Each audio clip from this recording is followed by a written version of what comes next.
Hello and welcome to Cindershadow Gaming. I'm your host Cindershadow, and today we're going to talk about the state of the game for Arena.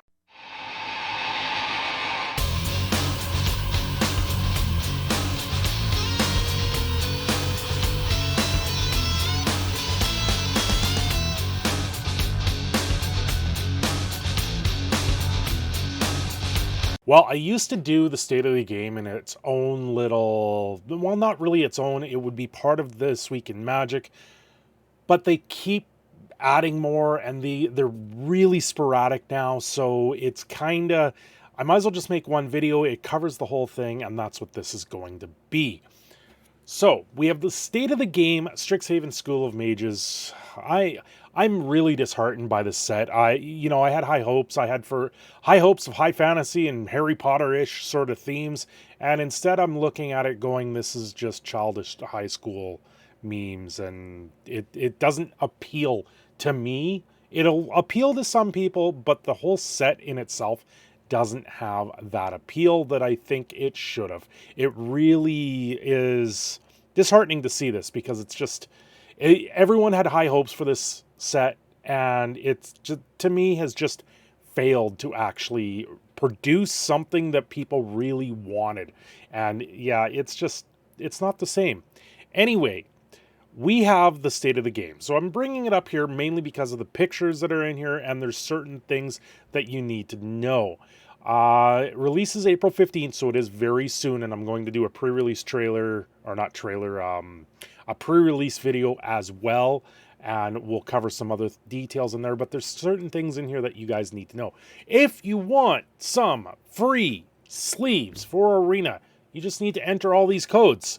You got Debate Duelists, Swamp Punks, Math Whizzes, Art Club, and Rock Jocks. They are taking stereotypes directly from high school, injecting them into Magic the Gathering, and unfortunately, as someone that grew up in geeky sort of culture, nerdy culture, these names, giving all these names to these sleeves, is really creating a trope of stereotypes that we have seen time and time again, and there was nothing wrong with this, even though they've banned some cards for racist imagery and or racist things, and so they go to the next best thing and go, well, we're going to give stereotypes to these things and use it in our set. And this is why I really feel the set is way too dumbed down, and it really does feel like a high school drama scenario. And I've already seen it within the community, looking at stuff online, and just the way people are reacting and the way they're playing it up. It's too much. It's too much. I just want to go back to actual fantasy world and not have to be reminded of the days where you were picked on and bullied and all these other things. And this really is what that's reminding me of. So make your mark, the College Cup. This college is a Strixhaven, always. Yeah, this is the same thing from Harry Potter. They've got the Tri-Wizard Cup or whatever it is. There's some college sleeves are available from quizzes above. These aren't part of the quiz. You can take a quiz. There's an introduction. Find out which one best matches you. So they've gone ahead and done some research, and they're trying to place everyone into a category again, which in itself, don't be part of that group. Be your own person. Be your own unique self. But if you want to align with people, that's fine too. Just don't let it just tell you what to do. So there's the sleeves that you can get. There's the pet available through the Mastery Pass. More items you bring, the more points your college scores. So they're doing something in Arena where, like, probably I think it's the opening weekend of it.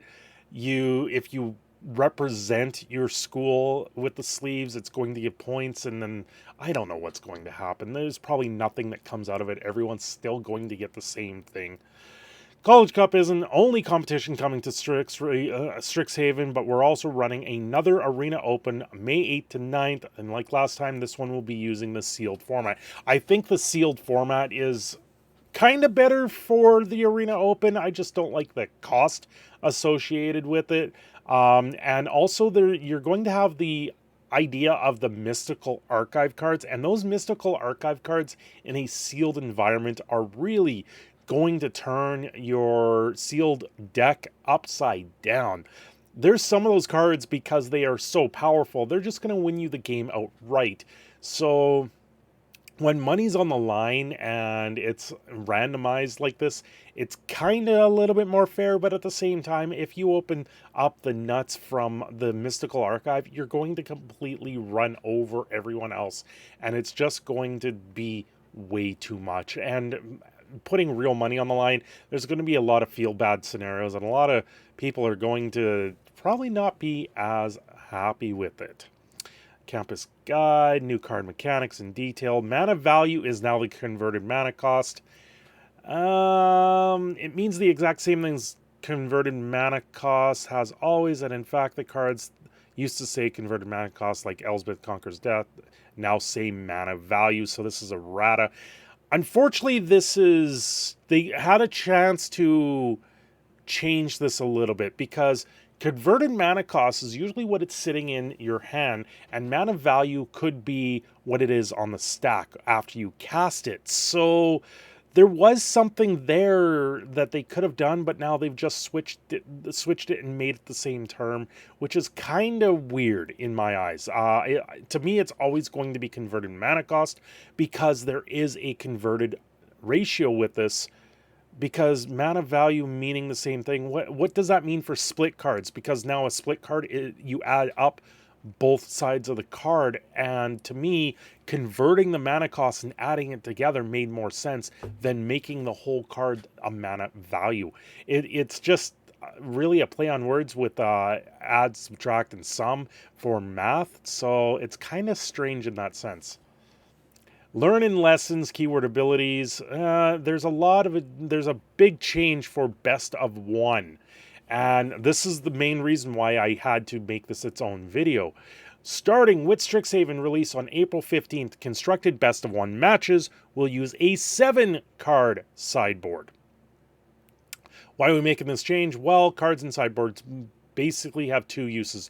One is to change your deck between games in best of 3 match to better configure the deck for the opponent you're playing. The other, used in both types of matches, is frequently called a wish board, a group of cards that can be brought into the game from outside of with cards that have that kind of ability. Learn in Strixhaven. So I don't actually see. I posed a question on Twitter about this, because Companion takes part of your sideboard, and so now in a best of one scenario, does your Companion still count in your sideboard, or is there going to be a change to this? If Companion still counts in your sideboard, this limits the cards down to 6. That greatly limits the amount that you can put into your sideboard. Having it down to 7 cards, less than half, I think is amazing for best of one. I think you're going to see a little bit of a downfall, and very muchly getting a restriction to all the wishboard that you can have, because that wishboard has been absolutely toxic for the meta. You have too many cards that are going into your sideboard, and now with the lessons and learn, the lessons being the main spot in your sideboard, I think this is a big thing. Only having available 7 cards, and in most cases it's probably going to be 6 because of companions.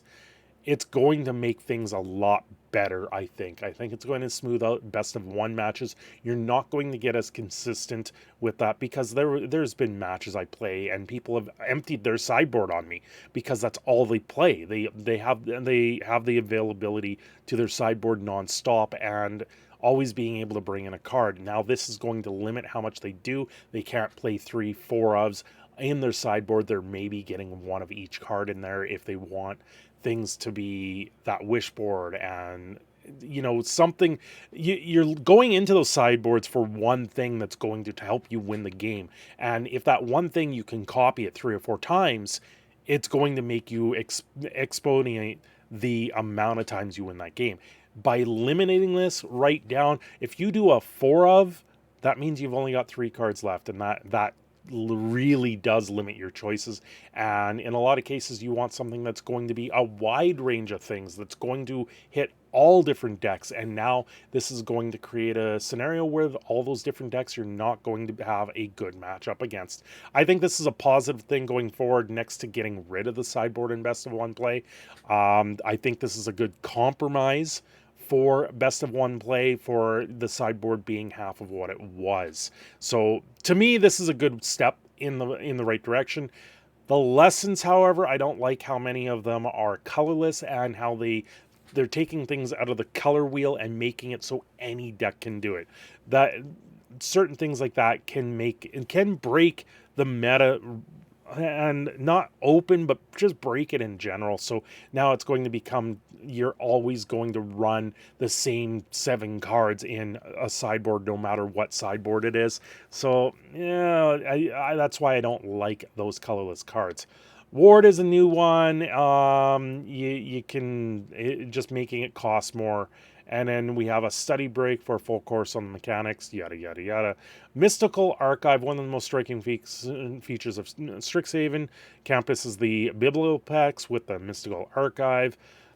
All Strixhaven packs, both limited 15 card packs and 8 card store packs, will have a special slot, Mystical Archive. And then they break it down here. So you will get a uncommon 67% of the time, a rare 24.6% of the time, and a mythic rare 6.6% of the time. It's also dedicated slot for the Mystical Archive. In the 8 card store packs, it will replace the common. What does it do in the limited packs? Is it replacing the common in that as well? Why wouldn't they say that? The 15 card packs work just as they do in Tabletop Magic. So yeah, they are replacing it in the common slot as well. So it's always the common slot that is being picked up as the Mystical Archive. So you're now getting a pack that's guaranteed 4 uncommons. So that is a note for your 15 card limited games, and for drafting and actual booster packs. Your 15 cards, 4 of them are uncommon guaranteed now, or better. So that is a big thing. Almost 25% of the time you're going to get a double rare in the pack. And when they've done this in the past, things are very exciting and very fun. Now you're choosing between one or the other. However, these Mystical Archive cards are going to be very, very expensive in paper. There's also in the foil, they are in normal rotation in the foil slot. So I don't know if this percentage also gets worked down to the foil slot, because you get a foil, I think, in 1 in every 3.5 packs or something like that. So we'll have to see how that does play out. Maybe opening some Strixhaven. I don't know if I'm going to be buying too much of this. I might do the set boosters. Or maybe a collector booster here and there, because the collector booster, you do have a giant chance at the Japanese cards. So that is more what I'm thinking is going to be worthwhile, is the Japanese boosters. Forbidden Knowledge, there is 7 cards that are outright banned. However, they're bringing in 41 cards into Historic. I believe there's 60 plus of these cards or something like that. And 7 of them are banned straight up. Channel, Dark Ritual, Denont Tutor, Lightning Bolt, Swords to Plowshares, Counterspell, and Natural Order. They're all very, very powerful cards. I'm not surprised. Now, they're putting everything else into Historic and saying they're going to ban things as needed. Something on the top of my list that needs to be banned immediately will be Brainstorm. Being able to fix your deck very early and draw cards off of it is going to be absolutely ridiculous. Brainstorm is going to be one of the most played cards once the Mystical Archives come out, so do be on the lookout for that. You might need to run blue just to counter it right off the bat, because Brainstorm gives you such a giant advantage. It's going to be very powerful very quickly. Other things, they're going to do that. Field Trip, also to know if you download the Arena app, open it, they give you a free Thopter pet. I don't have anything that can even play it, which is unfortunate, because my wife has an old iPad. I have a Fire Amazon HD8, which can't play it, and then our phones are not even close to the speeds for this. You need something like $1,000 phone or tablet to even play Arena on it. So it's really unfortunate that you can't even get this pad any other way unless you spend like $1,000 on a piece of electronics, which is really unfortunate. They should just make this across the board and not make it so you have to get into the account. Maybe I'll borrow someone's phone and just log into it and log out or something like that. I don't know. It doesn't make any sense that you got to do that. Anyway, guys, thanks for watching. I hope you enjoyed this little bit of an update. Like I said, I'm going to try and do the pre-release thing here later in the week, maybe closer to the sealed event or closer to the release on April 5th. What is this? April 15th. And see where we go from there. Until next time, you guys have a great day. Thanks for watching. Don't forget to like and subscribe, and definitely subscribe because it helps the algorithm right now because of the YouTube removing subs every time I upload, which really is such a really dumb way to do things and to run your business, especially when you're relying and trying to move forward with that. Anyway, guys, thanks for watching. Let me know what you think down below.